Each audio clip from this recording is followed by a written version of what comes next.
Hi everyone, today we are diving into a very specific production detail from Undercover Miss Hong that reveals a lot about Park Shin Hye's mindset during filming. And that is the way she described the core elements of the drama herself. In production interviews, she identified 3 key aspects she focused on: comedy, ensemble acting, and warmth, which is interesting because it shows that she did not approach the project primarily as a crime investigation or disguised story, but as something that needed emotional balance and human connection. This perspective explains why her performance feels different from a typical undercover narrative. Instead of playing the role purely as a strategic mission, she leaned into the relationships between characters, the awkwardness of pretending to be younger, and the everyday interactions inside the workplace. That decision changes the tone of the entire drama, because it prevents the story from becoming too cold or procedural, even though the central plot involves financial corruption and hidden agendas.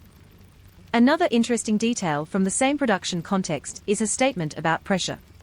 She openly admitted that playing a 20-year-old was psychologically difficult, not because of physical appearance, but because audiences already know exactly what she looked like in her 20s, having watched her grow up on screen. That creates a unique constraint where the performance cannot rely on illusion alone, it has to be convincing at a behavioral level.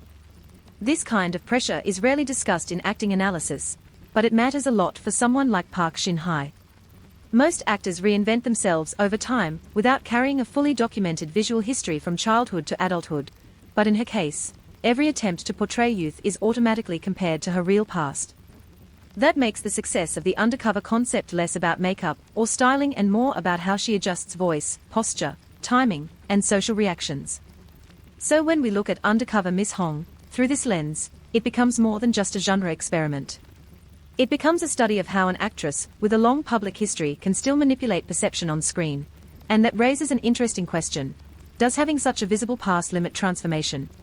Or does it make successful transformation even more impressive?